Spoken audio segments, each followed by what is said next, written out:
You want to try and find a seat where you can see the screen. We're blessed with gorgeous weather, and it does mean you do need to think a little bit about where you're sitting in respect to the screen. My name's Ian Markham. I'm the Dean and President of Virginia Theological Seminary. It's my privilege to welcome you to the Deanery. If you've not taken a moment to go inside, that's where the two primary pieces that Dr. Twiggs will be talking about are located, although he will be presenting and locating those works in his wider portfolio of pieces. It really is an honor for me to be able to introduce Dr. Twiggs to you. Dr. Twiggs graduated from Chaplain College, summa cum laude, with majors in art, history, and in English. He taught at a high school level. Was that when you taught one of our members in the audience today? Was that? Yeah, I had, yes, because I was at the university, but it was a laboratory student. Right. So we actually have, do you mind standing, sir? And just introducing yourself. We actually have, how do you know Dr. Twiggs? I'm Ralph Everett. I'm from Orangeburg, South Carolina. And Dr. Twiggs taught me at Felton Laboratory School in the 8th grade. And for those of you who are trying to figure out how long ago it was, 59 years ago.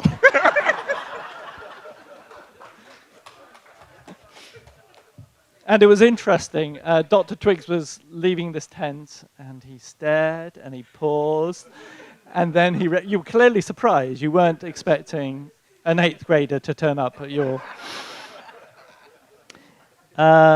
You enrolled at New York University. You worked with the acclaimed artist Hale Woodruff. In 1964, of course, you're back in South Carolina. You joined the faculty of South Carolina State University. And in 1970, the first African-American to earn a doctorate in art education from the University of Georgia was Dr. Leo Twiggs. I will now invite Dr. Twiggs to share with you the genesis and origin of the two paintings the seminary now owns as part of our work of marking the historic bicentenary. Please give a very warm welcome to Dr. Leo Twiggs.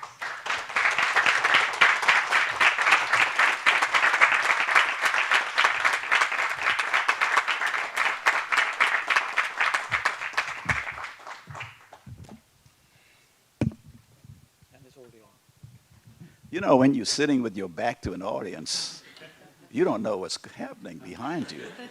And when I came here earlier this morning, there were a few people out here, and I stand up and look at them, there's a whole bunch of folks. Let me say, first thing is that I came by yesterday just to get the lay of the land, and I was so taken by the tranquility of this place that in the midst of all that traffic out there, and everything rushing around us, there is this place where you can walk around and think about things. So you seminarians, students, should be proud of that, because that doesn't exist at a lot of places. The other thing I should tell you is that this early in the morning when I'm teaching a class like this is very odd. I started my career at South Carolina State as an instructor, and I had students come to my class at 8 o'clock, 9 o'clock, and we had slides, not like this. The room was dark. And can you imagine having a dark room in the morning at 9 o'clock? They would bring their pillows to class. In fact, I'd be there and you couldn't teach for the snoring. And so I never did that again. And now with all this bright light here, I know I'm not going to have that here, thank goodness. There are some people that I need to thank, people who have been so important to me in this whole journey that I did getting these paintings done. And one, of course, is Dean Markham. Somebody said this morning, he's the best dean that we've ever had. Well,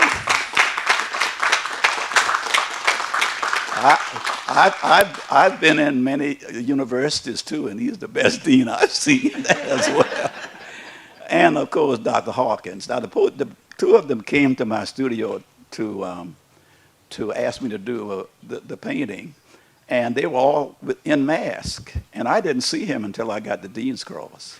I didn't see his face until then, but it didn't disappoint. There are two staff members who kept in touch with me, and I was so pleased by that. And that's Ms. Daly, Victoria, and then Ms. Haberly. And I did not meet them, but I met Ms. Haberly, I think, this morning.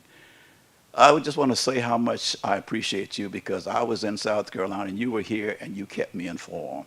And that was so amazing. And then there's Sandy and Luke. I wouldn't be here without them.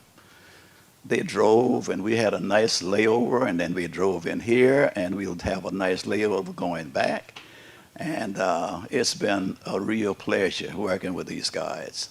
Luke, of course, graduated from St. Andrews, and you know how philosophical they are. And so we spent our time driving and talking about the great things of how we can change the world. And of course, there's my wife of 62 years, Rosa.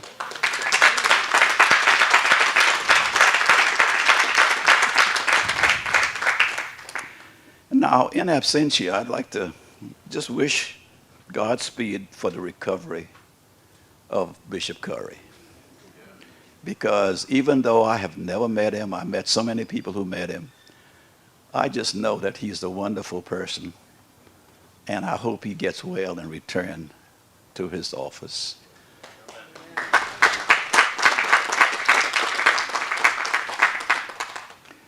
Now, before I talk about the works that I did, I just thought that it would be nice to talk about how I got to this place in terms of painting, because my paintings are not done traditionally in oils, and it's on fabric, and that's unusual.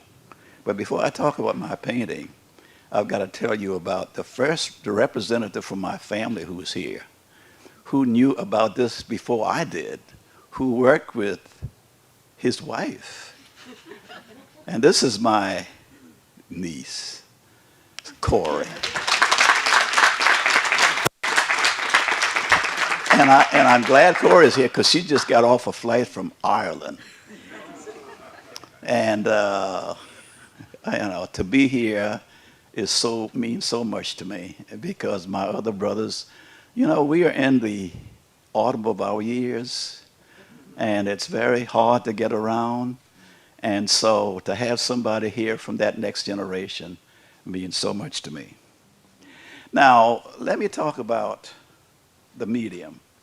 It's called batik. Would you give me those cards there, please? And I have these because I was introduced to batik at the Art Institute of Chicago. The woman had these scarves hanging around her skirt.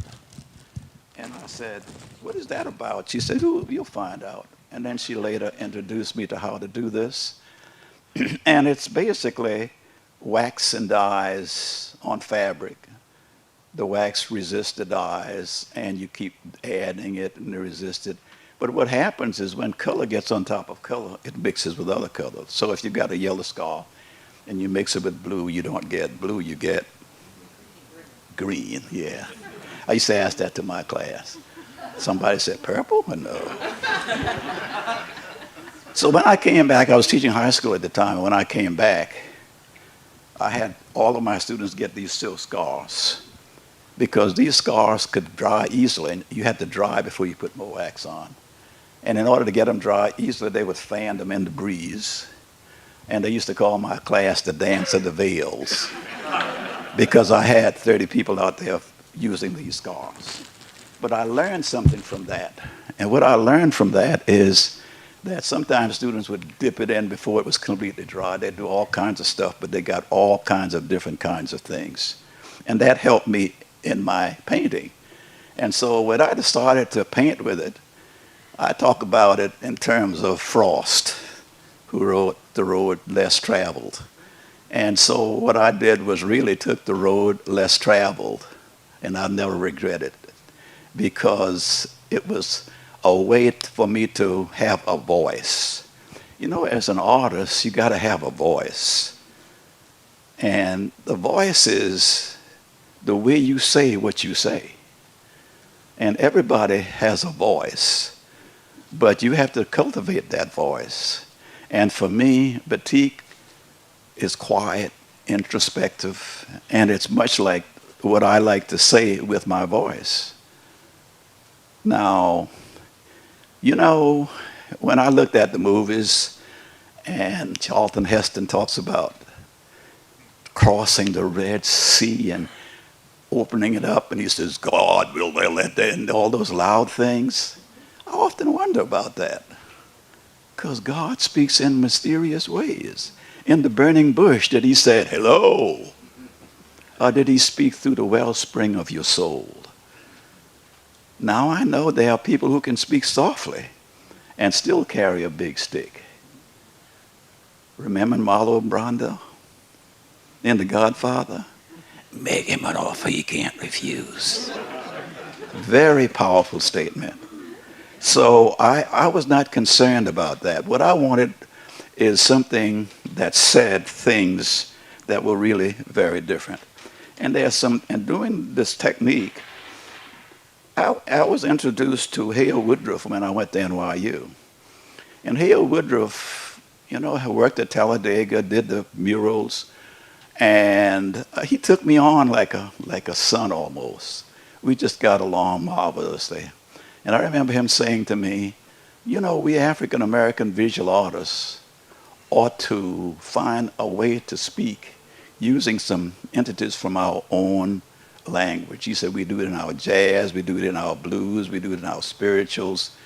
We ought to find some things. He said Picasso did it in the Guernica because you saw the horse and the bull. And he says, why can't we do it? So I started looking around my neck of the woods, and I had chickens, and there were hens there who were dominant, and I had cows, and there were bulls there who were dominant.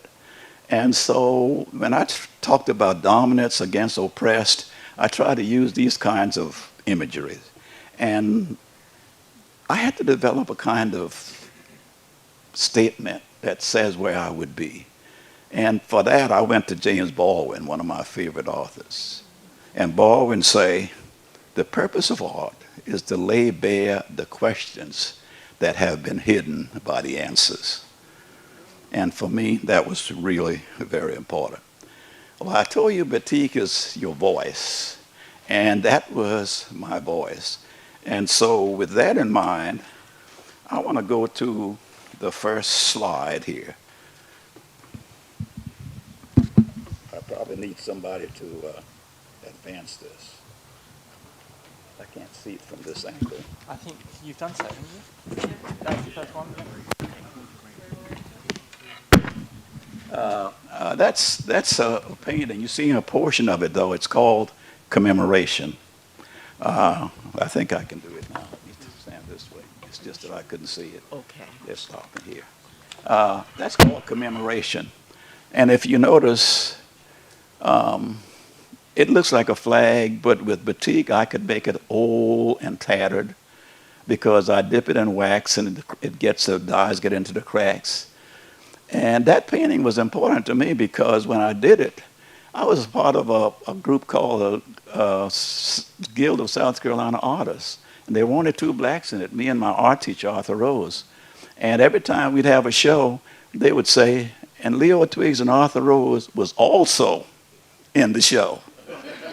And they would write these critical statements about everybody else, but with us, we were just also in the show until they got this painting.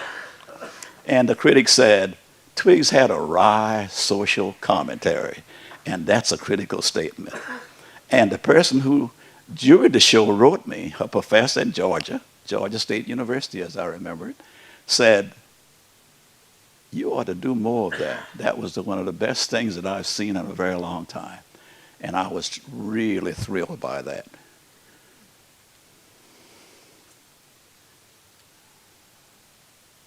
I want to go to the next slide here. See if that works. Oh, there's finally it. And I'm showing you this. This is a rather close-up of that because after a time, I started making images without the other images in it. Do you notice the first one you had images of soldiers and things like that? And I found that I could express myself fully simply by painting the flag itself. But it's always a tattered flag. It's not a flag that you can fly above a state house. Not a flag that exists today. It's not a flag from Korea made out of polyester. It's an old flag, and I thought of the flag as an heirloom, as if you woke up one morning, and when you woke up, you went upstairs and looked in the trunk that your grandfather had, and you pulled this thing out, and it was falling apart. And so I simply called it a commemoration, and I did a whole series of these flags. If you also notice very closely, there are patterns in that. I found a pattern fabric, much like some of the stuff they wore in Little House on the Prairie. And I painted it on top of that. Why does it? Okay, here we go. Now, I found, one of the things about imagination, I call it the elasticity of imagination, because you can stretch imagination. And what I did was when I saw that crossing, railroad crossing, and this was, CBS came to do a piece on it, and I had to go outside in town and find a crossing like that, and I found this, and this fellow's a cameraman with them. But one of the things that I wanted to show was this crossing is much like the Confederate flag. And so I got the idea that the whole flag idea, the whole issue of it is something that we have to cross over. And not only we have to cross over that, our life is a series of crossings. A loved one goes, a mother dies, we get sick and finally recover. It's just a series of crossings. That's the way life is. And then I read Tennyson, Crossing the Bar, the final crossing. In fact, one of my very good friends, Donald Jarvis, passed away, and they had that poem in his program, Crossing the Bar, the final crossing. And so if you notice that, from that I started developing images. And that's one of the images that you see there, with this road that seems to be going almost no place. Okay, let's go. Now, and then targets became something important to me, because I think that we African Americans, in many instances, we are targeted. We are targeted when they see us coming. And because we are multi-shades, but most of our shades are something that people recognize, you can't get out of it. And so you can see that in one image I have a targeted figure, and you can know who that refers to, Trayvon Martin. But then I remember when 9/11 came, we were all targeted. And there was this sinister feeling about it. You'd go in a store and all of a sudden there would be this loud sound and everybody started running for cover. So I went from being targeted as an African American to America being targeted. And people will tell you that when America was targeted, we had some of the nicest kind of relationships we ever had because of that. And so here you see emerging, targeted man emerging, because it comes out of, we don't know where it comes out, but it comes out of a different spot. Oops.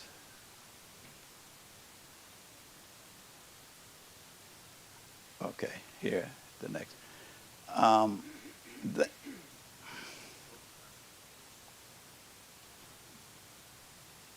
Okay. I did a series on Mother Emanuel, 9 paintings.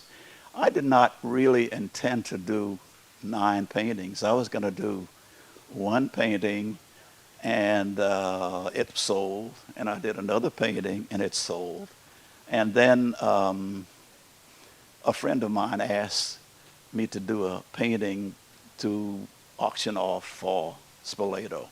I don't like to do that because my gallery director, Sandy, back there, they sell the painting much cheaper than she can sell it for. So I don't like to do that. But she was a good friend, and she had purchased paintings, so I did. This was the smallest painting I had at the time. I think it was 14 by 19. And she took it, and it sold for I think, $14,000 in the auction. And she came back and said, people really like that. You should do 9. Now, 9 is a stretch because sometimes it takes me, the 2 paintings you have over there took me about 6 weeks each to do. So, I didn't know how I was going to do it, but the Lord makes a way. And I got a size that I could deal with. And I use a motif. If you notice the side, the way the background is shown with the church, that's the first time I had used that. But Twiggs, I'm always discovering things. And I discovered to make those clean, clear lines by using frog tape, which wasn't even existed when I started. And frog tape on fabric was so sticky that it would create these very straight lines.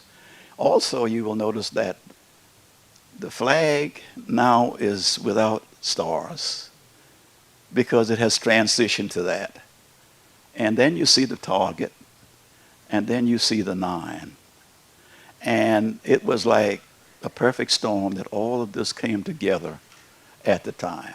When I was doing the series, when I got to number 8, I said, well, how am I going to end this? How am I going to end this? I know Handel did this great thing with the Hallelujah chorus.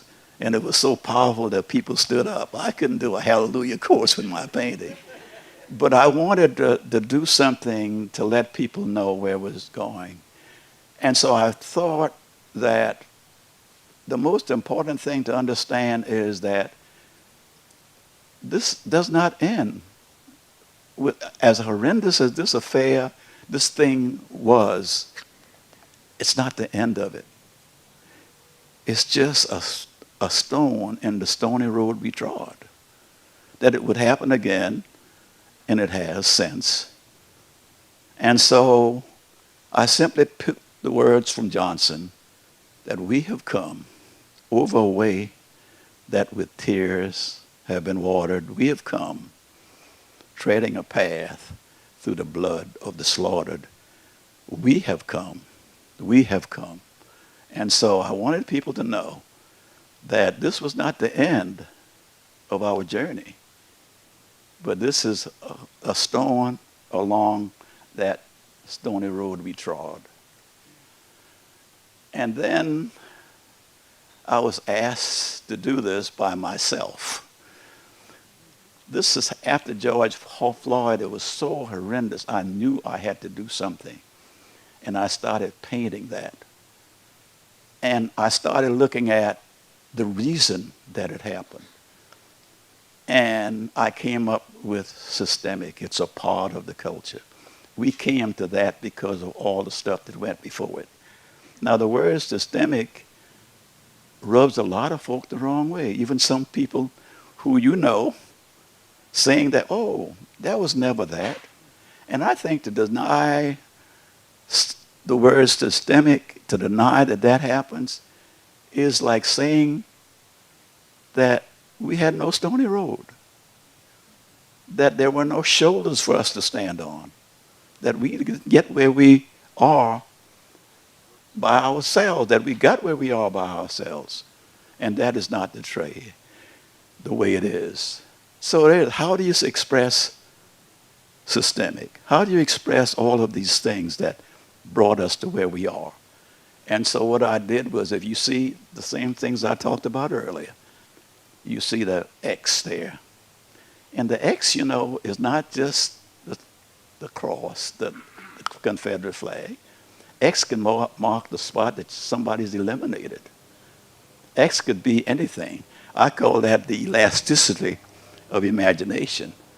And then segregation, colored, and then targeted, and then 9/11. And it looks like a hand. It could be something else. It could be the people standing around letting that happen. Because if you notice at the top of that, you see the hat of maybe a policeman or a guard or something, because the people stood around while that was going on. It also is the hand of that impressed. What I wanted to not show any other person but the knee on the neck of this man. And after I did it, it was so emotional, I knew that I had to do a more redemptive painting afterward. And my gallery director took it, and before I could see it again, it was sold. Because usually I let a piece wallow around and marinate in the back rooms of my mind. Didn't have a chance to do it here. And then she told me somebody bought it. I didn't know the person who bought it was associated with the seminary. And I found out that it was. And so when Dr. Markham and Dr. Hawkins came to request a painting, I knew that this would be the second painting for what they were actually doing. And so I kept that in mind. I had this here because this is the house where I grew up. And right next to that is a church that's just a half mile down the road from where I grew up. And it is one of the oldest church in the Episcopalian faith. Something like 1767, 1765 in that period. And it's right down the street from my church, from my house. And we knew it all the time. And the reason we knew it is because one of my relatives, my great-grandmother, was in that church. And she was a slave girl who was, the people were taking care of that. I find it very warm in here. May I have some water?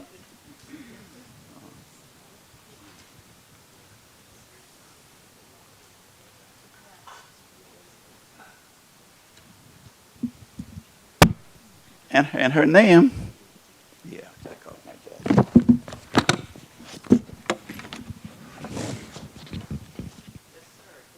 Oh, that works. There you go. Okay. Anything else? Her name was Sarah. Her name was Sarah. And Sarah was my great-grandmother, as I said.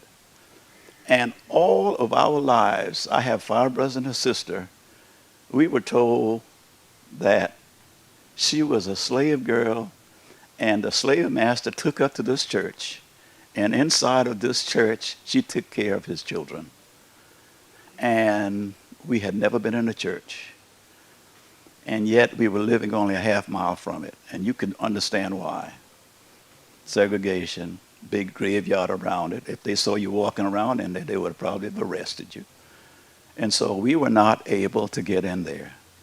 And then I had a book signing in 2011 right across the street, and the door was open, and one of the persons said, I said, that door is open. She said, yeah, you want to go inside? I said, sure.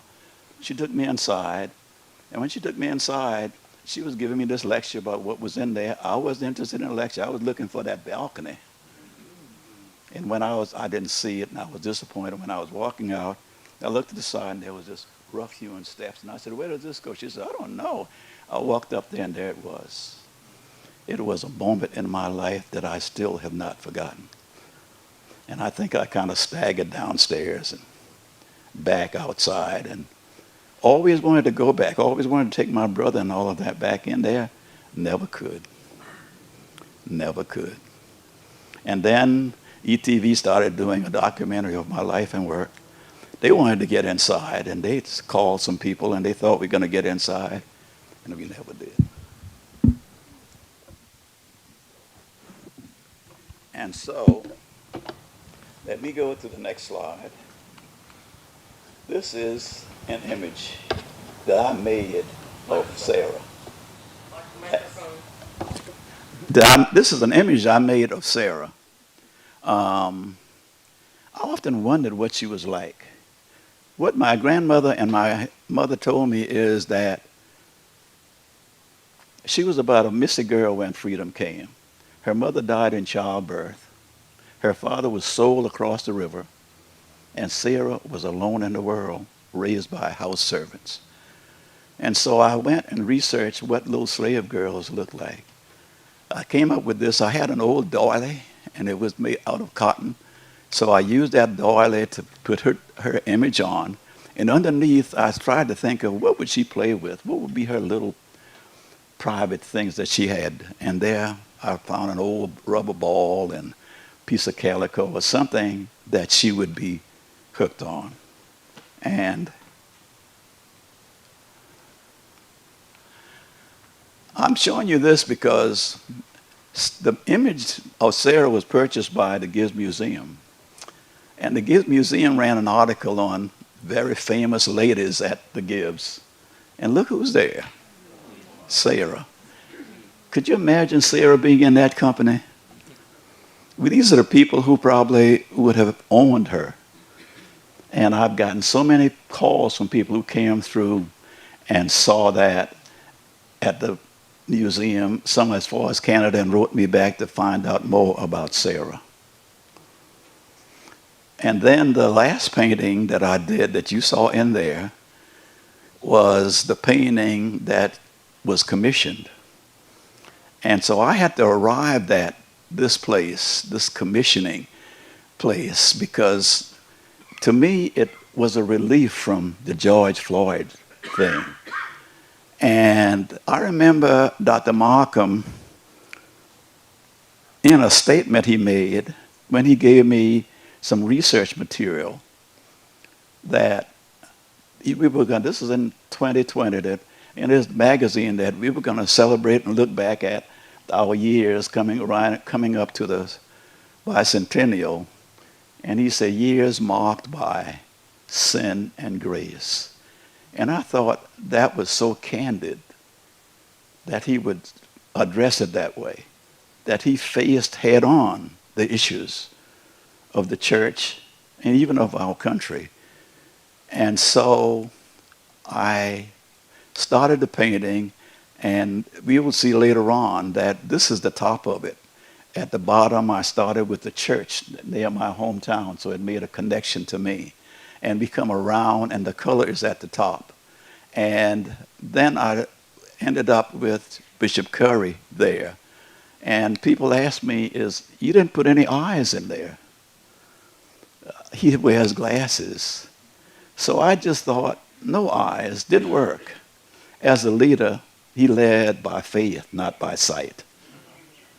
And so I wanted to give him that proper place. And then he made this statement, our values matter. And I thought, this is not a statement just for his church. This is not a statement just for the seminary that for 200 years turned out clergy. This is a statement for all of us. This is a statement for America. This is a statement that we have values, that all men are created equal, and they're endowed by their Creator with certain inalienable rights, and those rights are life, liberty, and pursuit of happiness. Those are our values. And in these times that we live, those are so important to us these days. And so I was really intrigued by him. I have not met him yet. I've met people who have met him, and they tell me that how down to earth he is. One of the things that I remember most, though, about him is that when I looked at that sermon that he did in the chapel, St. George's Chapel at Windsor, it was not high church. It was not medium church. It was Baptist church. And his father and grandfather were Baptist ministers. And I admired that because my mama said, don't ever forget where you come from. Don't ever forget where you are. No matter where you are, don't sacrifice your bad values for where you are. Remember where you came from. And so, to me, that was important. Because Ralph Ellison wrote something that was so important.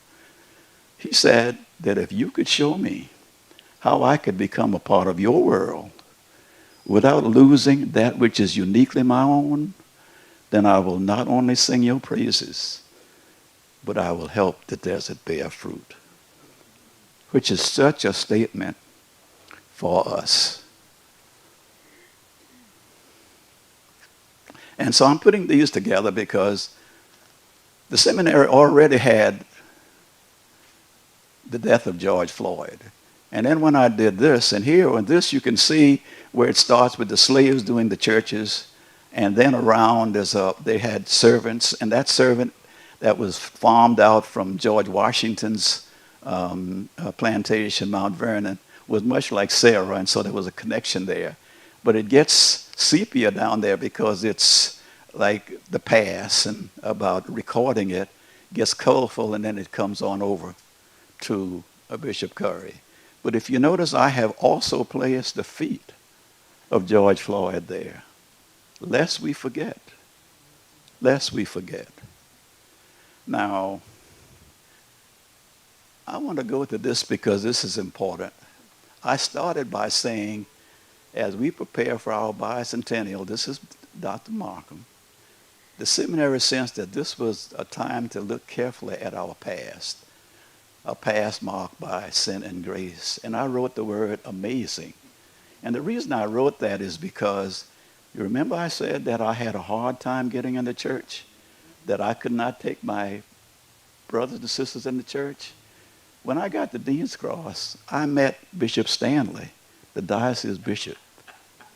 And Bishop Stanley, we talked, had a great time. And then I told her about Sarah. And she said, well, tell me about it more and write me something. And I did. And I sent her a copy of my book. And I sent her the story of Sarah. And I didn't hear back from her for a time. And I figured, well, she's busy. And then I heard back, and she said, I'm going to have my assistant arrange it so that Sarah could be honored at a service in that church. And let me tell you, when I told my son, it was the most amazing moment in my life. And so that's why I say a past marked by sin, but more than that, a past marked by amazing grace. Thank you.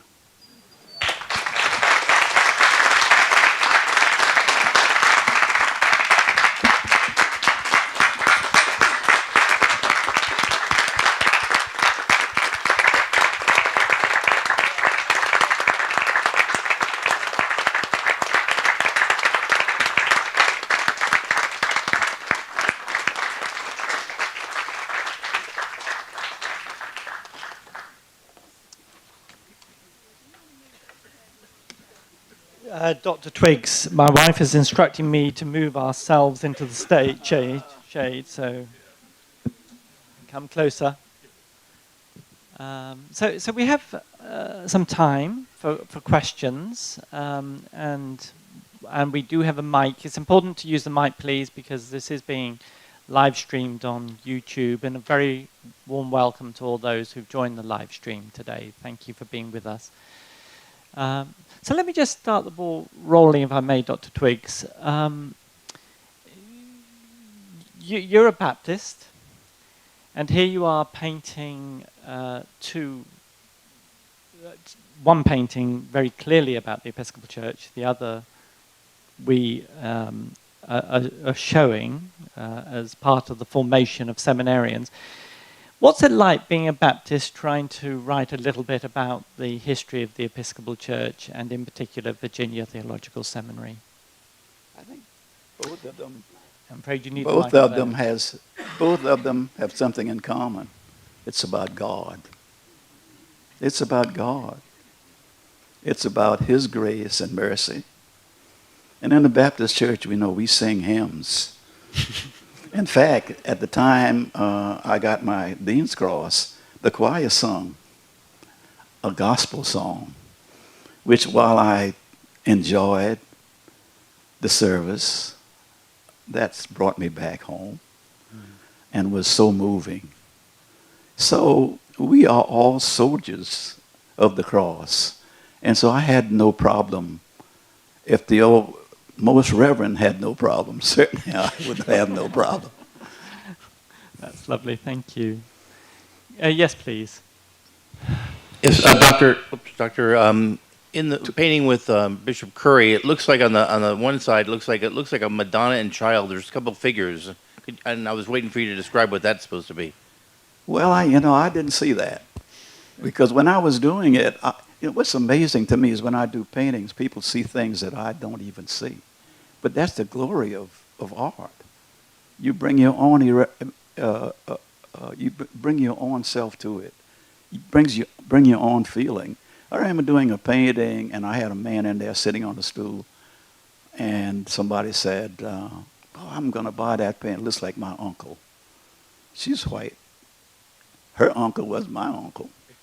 But sometimes she saw something in it, feeling, because art is about feeling and emotions. Art is not what you do.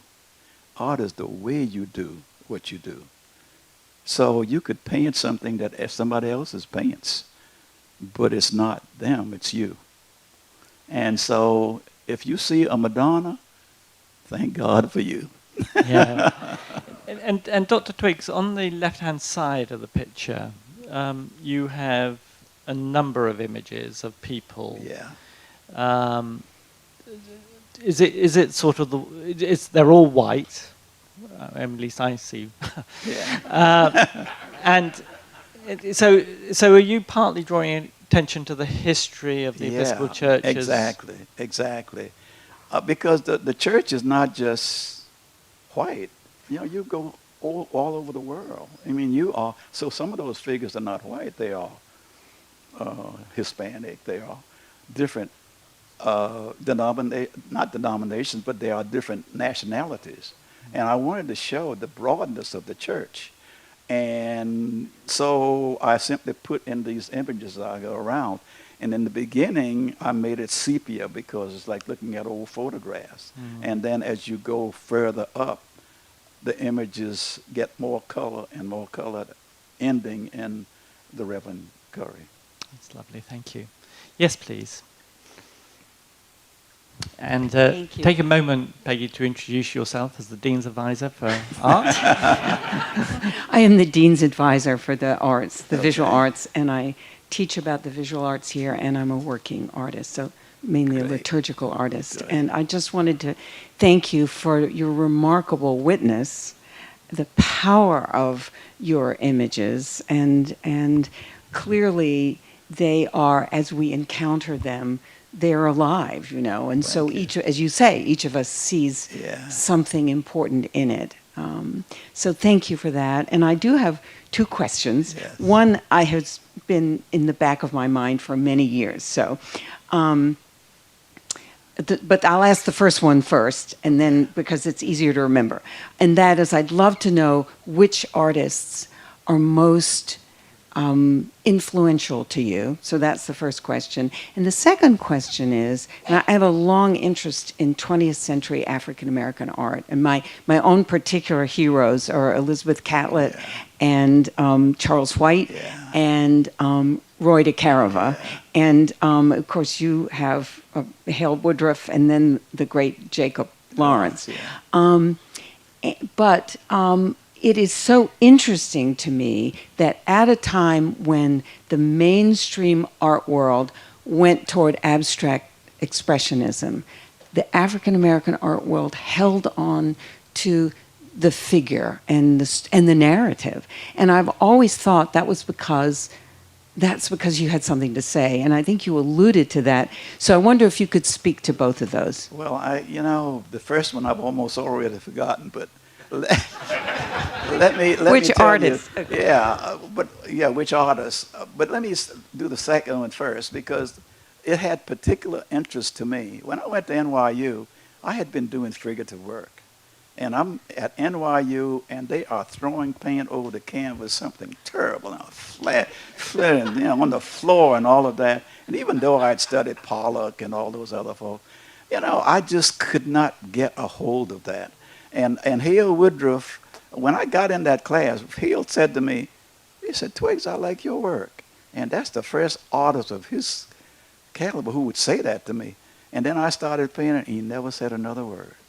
And I'm fighting through this. I would walk the streets of New York. I'd walk from West 4th to 33rd Street to 42nd Street to all the galleries. Had a course in the galleries with Castelli, all of them, just trying to get a hold of that. And I remember Philip Guston had a show at the Guggenheim, And at the Guggenheim, in a retrospective, they put the earlier work first and you come down to the floor. And I saw the earlier work, and by the time I got to the floor, I was completely confused. But I learned about color and texture, and I learned about composition. And that experience is what I find people say, is your work abstract? You know, they turn it upside down in their seat.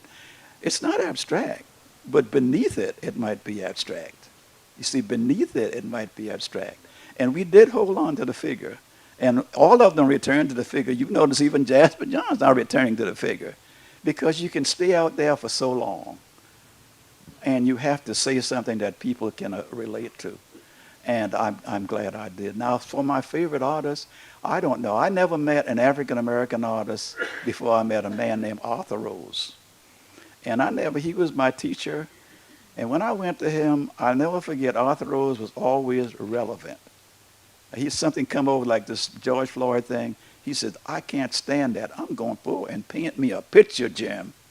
And he'd go and he'd paint a picture, and it would be much like what I did here with the death of George Floyd. So I think Arthur Rose taught me that. And Arthur Rose also was an artist teacher. You know, we African Americans, many people, even at Georgia, Dodd would call folk together and say, you can't make any money with just your MFA degree. You need something to fall back on. So we were in art education. So he developed an artist teacher program. And at South Carolina State, I developed such a program, a very strong studio-oriented program. And when I developed that program, a lot of people washed out. The administration got on me. But I stuck to my guns. We didn't have a lot of grades. And now I've got students in the state art collection, MFAs all over the place. Because sometimes as an art teacher, you know a lot about what to say about art, but you don't do it yourself. You don't experience the ecstasy of the creative process, the agony and the ecstasy of the creative process. And how could you teach people to be creative if you have not experienced that? Thank you. Yes, please.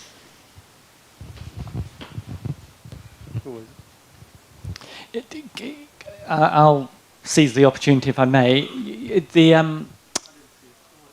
It's me.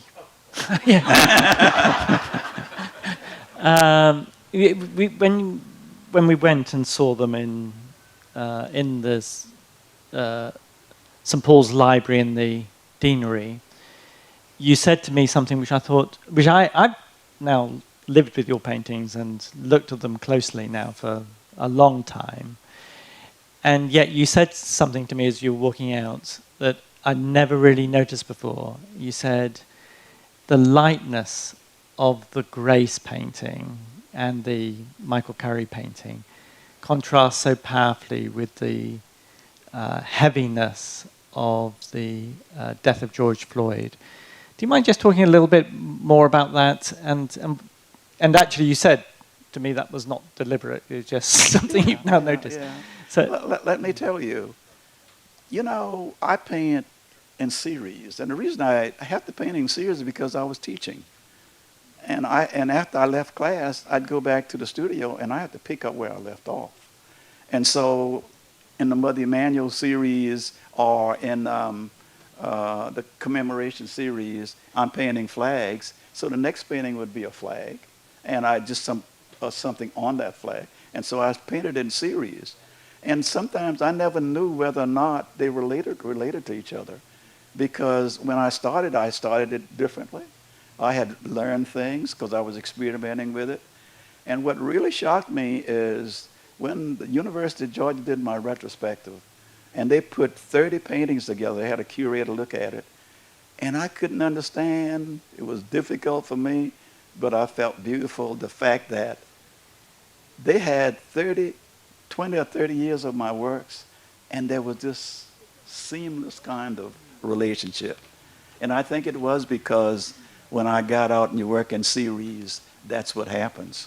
And so I saw that when I went in there. I did not see that before because I never looked at them that way. And when you say sin and grace, always think of sin as a darkness and grace as the light. And when I look at the painting, you look at the George Floyd painting, there's something very dark and dramatic about it. And then when you look at the painting with the Most Reverend Curry, there's something light about it. And so I saw it in a different way. And to me, that is so important as an artist for people to begin to see things differently, because it lasts a long time. And I think good painting is inexhaustible. You can't look at it and say, well, I've seen that before. I don't want to look at that again. You want to look at it and say, God, I didn't see, where did that come from? Especially when he found those Madonnas. I got to go and watch that. Yeah. So that's just, and I'm just thankful to God that has happened to me. And it's happened to me so many times. So many people, when I did the Mother Emanuel series, did a video to go with it, and people would come out of an exhibit crying. And it shook me up, because paintings are not supposed to be that. You go to a movie and you see that. Because in a movie, you pay and you look at the screen. A painting is just on the wall. You can turn and walk away. But for even somebody told me this morning that they saw the death of George Floyd and it brought tears to their eyes. So it's so moving to me that as an artist, I could create something that touched the soul of human beings. Yeah. Thank you. Harold, please. Harold Cobb, trustee and alum. Yeah. I'm very hesitant to say this, but I've got to say it. There are people in the Episcopal Church who believe that the reason that Michael Carey was elected, and I believe this too, the presiding bishop of the Episcopal Church, was because of the death of George Floyd. I never knew that. And there are many, I'm one also who believes that. Wow. And I never so, knew that. I never thought and about Mother that. Emanuel. Yeah. Mother Emanuel. Yeah. And that happened, and it was right after that same year, I believe, General Convention, or that happened, and the presiding bishop of the Episcopal Church is elected by the House of Bishops. Yeah. So bishops vote. Yeah. And so I just want to share that. I'm I'm a believer of that. I'm so glad that you told me that, because, when the death of George Floyd came, George Floyd came to the seminary and created concern, shall we say? And so much concern, because they felt, this is why are you doing this? What you're doing, reminding us of something very horrible. It's uncomfortable to look at. And he convened a Zoom conference. And I spoke to them just from my heart. And afterward, I got all this response from people, from your students, who talked about how different it was after we talked about it. And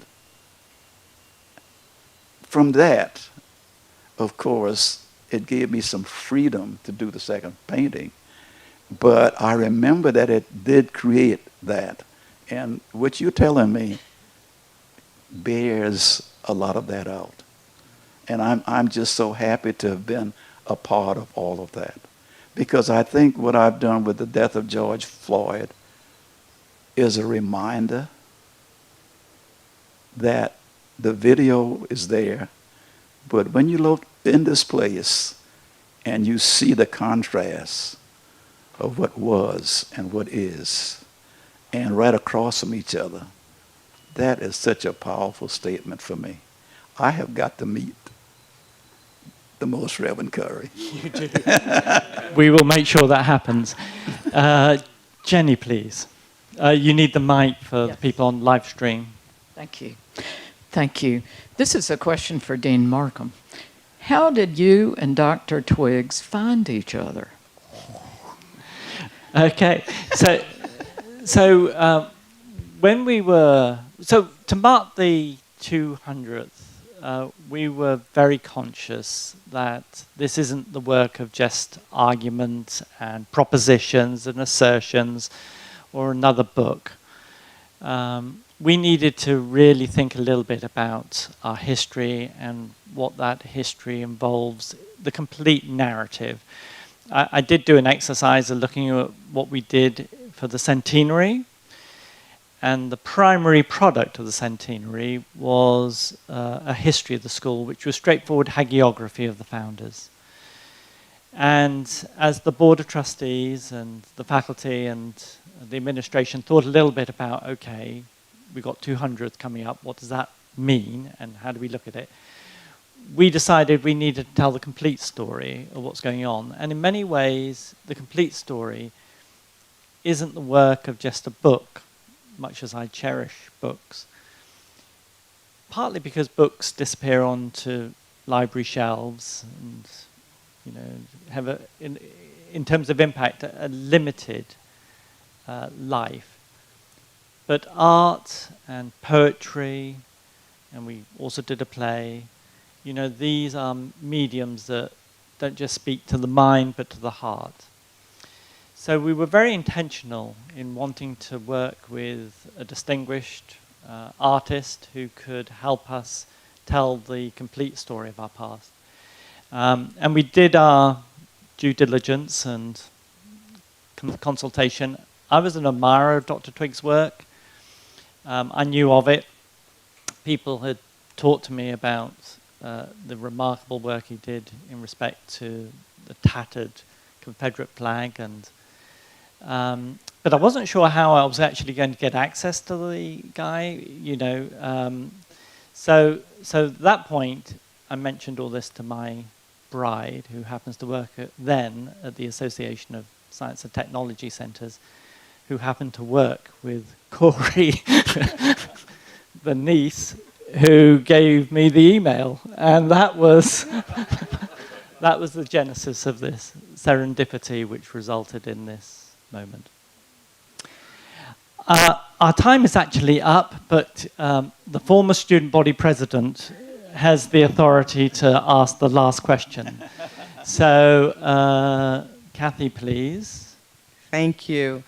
Question, one of the things that you mentioned during your presentation was that when you did the George Floyd painting, was that was one incident, and we know that more are going to happen. And I guess one of the questions that the question that I have is, do we foresee a time when that won't be the story that we have to tell anymore? And we'll have a new story to tell? I hope so. I hope so. I don't know, because every time you think it's ending, it starts again.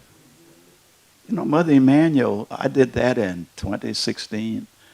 The event happened in 2015 and 2016. And I didn't think that was the end of it. And you can see what has happened since George Floyd. You can see what's happening now, even since George Floyd. I think we have to go back to that crossing that I talked about. That we have to have. I did a painting for the Mint Museum called Conversation, because I think we have to have some very serious conversations. And in that painting, I have a white image on one side with a Confederate flag trailing him, and a black image with a target trailing him. And they are looking at each other across the divide talking. Because I think that is the only way to do that. Because otherwise we'll destroy our democracy. A very sobering conclusion, but what an extraordinary privilege it's been to have this conversation with you. I really am so touched that you've made the journey. I know you're on the campus for dinner tonight, so if others have got questions they want to ask, please do seize the opportunity while Dr. Twiggs is present. You will find the paintings, go and revisit them and sit with them for a while. The deanery will be open, just make your way in. All this lovely food, health and safety regulations of the Commonwealth of Virginia stipulate that it needs to be destroyed if it's been out for longer than an hour. So bear in mind, this is a seminary, so there are no calories in anything that you happen to consume. So let's just conclude by showing our appreciation for the gift of Dr. Twiggs. Thank you.